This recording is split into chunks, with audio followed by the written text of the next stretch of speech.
नमस्कार मित्रों, आप सभी का धर्म ज्ञान मंदिर चैनल में स्वागत है। इसी तरह की और भी वीडियो के लिए मेरे चैनल को जरूर सब्सक्राइब करें। जीवन का अंतिम सत्य मृत्यु है। हमें पता है कि एक दिन सभी को यह शरीर त्याग कर जाना है। एक आत्मा ही है जो अमर है, जो एक शरीर छोड़कर दूसरा शरीर धारण करती है। लेकिन धार्मिक मान्यतानुसार इसके मध्य हमारी मृत्यु के बाद आत्मा यमलोक की ओर चली जाती है। यमलोक नगरी तक आत्मा कैसे पहुंचती है और कैसा होता है ये सफर? आइए आज हम आपके साथ मृत्यु के बाद आत्मा का सफर से जुड़ी कुछ रोचक बातें साझा करते हैं। मृत्यु के बाद व्यक्ति की आत्मा प्रेत रूप में एक दिन में 200 योजन यानी 1600 किलोमीटर चलती है। एक योजन 8 किलोमीटर का होता है। इस तरह एक वर्ष में आत्मा यमराज के नगर में पहुंचती है। वैतरणी नदी को छोड़कर यमलोक का मार्ग 86,000 योजन है। वैतरणी नदी बहुत ही भयानक है, जिसे पार कर पाना बहुत ही कठिन है। यममार्ग में 16 पुरियां यानी नगर हैं।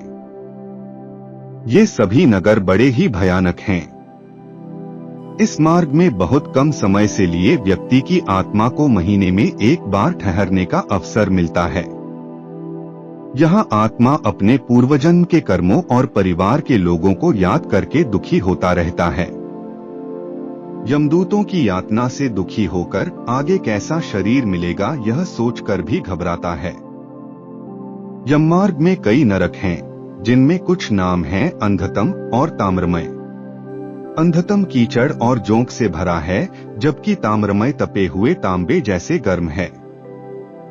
इस मार्ग से जाते हुए पाप कर्मों को करने वालों की आत्मा दुख पाती है। यमराज के भवन पर धर्मध्वज नाम का द्वारपाल पहरा देता है। यही चित्रगुप्त को पापी लोगों की आत्माओं के यमलोक में आने की सूचना देते हैं। यमलोक के द्वार पर 2 भयानक कुत्ते भी पहरा देते हैं, जो पापियों को देखकर लाल आंख किए उनको झपट लेना चाहते हैं। यमराज के दरबार में ब्रह्मा जी के पुत्र श्रवण और उनकी पत्नी श्रवणी निवास करते हैं। श्रवण पुरुषों के सभी कर्मों का लेखा रखते हैं। ये पुरुषों की सभी बातों को दूर से ही सुनकर उनके पाप पुण्य का लेखा जोखा रखते हैं।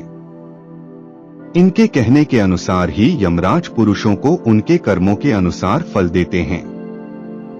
श्रवण की पत्नी स्त्रियों के पाप पुण्य को यमराज से बताते हैं। इनकी बातों और सलाह के आधार पर यमराज महिलाओं को उनके कर्मों का फल प्रदान करते हैं। सूर्य, चंद्र, जल, आकाश, मन, दिन रात और धर्म मनुष्य के कर्मों को जानते हैं।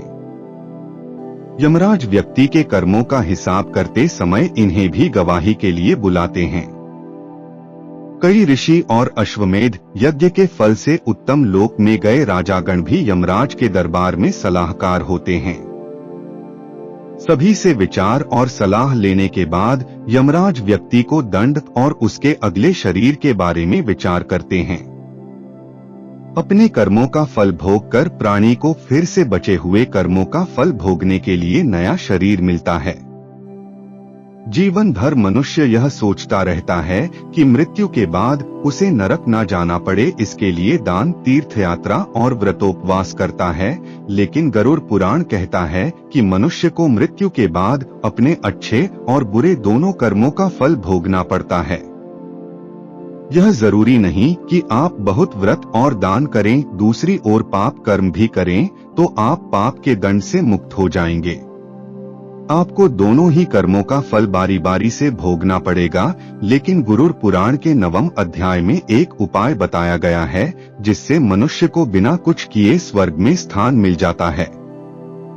पक्षीराज गरुड़ से भगवान विष्णु कहते हैं कि मृत्यु के समय जिनके पास 4 चीजें होती हैं, उनके पास यमदूत नहीं आते और व्यक्ति की आत्मा को स्वर्ग में स्थान मिल जाता है। पुराण में बताया गया है कि जिस घर में तुलसी का पौधा होता है वह घर तीर्थ रूप होता है। तुलसी की मंजरी से युक्त होकर जो व्यक्ति प्राण त्याग करता है वह यमलोक नहीं जाता है। इसलिए मृत्यु करीब जानकर परिवार के लोगों को तुलसी के पौधों के पास व्यक्ति को लेटा देना चाहिए। मरने वाले व्यक्ति के माथे पर तुलसी के पत्ते और मंजरियों को रख देना चाहिए। व्यक्ति के मुंह में भी तुलसी के पत्ते रख देना चाहिए। इस प्रकार से मृत्यु होने पर व्यक्ति यमलोक नहीं जाता है, इन्हें स्वर्ग जाने का अधिकार प्राप्त हो जाता है। सामाजिक मान्यता है कि मृत्यु के समय व्यक्ति के मुंह में लोग गंगाजल डाल देते हैं। गरुड़ पुराण में बताया गया है कि मृत्यु को करीब जानकर जो लोग मरने वाले के मुख में गंगाजल डाल देते हैं वह मरने वाले का बड़ा उपकार करते हैं। गंगा भगवान विष्णु के चरणों से निकली है और पापों का नाश करने वाली है। गंगाजल धारण कर जो प्राण त्यागता है वह स्वर्ग का अधिकारी हो जाता है। पुराण में यह भी कहा गया है कि दाह संस्कार के बाद अस्थि को गंगाजल में प्रवाहित करने से जब तक व्यक्ति की अस्थि गंगा में रहती है तब तक व्यक्ति स्वर्ग में सुख से रहता है। भगवान विष्णु ने गरुड़ जी के कहा है कि तिल उनके पसीने से उत्पन्न होने के कारण पवित्र है। मृत्यु के समय मरने वाले के हाथों से तिल का दान करवाना चाहिए। इसके दान से असुर, दैत्य, दानव आदि भाग जाते हैं। मरने वाले के सिरहाने में काले तिल को रखना चाहिए, इससे सद्गति प्राप्त होती है। कुश एक प्रकार का घास है जिसे हिंदू धर्म में बहुत ही पवित्र माना गया है। इसके बिना कोई भी पूजा पूरी नहीं होती है। भगवान विष्णु ने पुराण में कहा गया है कि कुश उनके रोम से उत्पन्न हुआ है। मृत्यु के समय तुलसी के पौधे के पास कुश का आसन बिछाकर व्यक्ति को सुला देना चाहिए और मुंह में तुलसी का पत्ता रख देना चाहिए। इस प्रकार जिनकी मृत्यु होती है वह संतानहीन होने पर भी वैकुंठ प्राप्त करते हैं। कहने का तात्पर्य है कि अगर व्यक्ति का श्राद्ध कर्म करने वाला भी कोई ना हो तब भी वह मुक्ति को प्राप्त कर लेता है। श्री कृष्ण के चैनल को सब्सक्राइब करने के लिए धन्यवाद। भगवान आपकी सारी इच्छाएं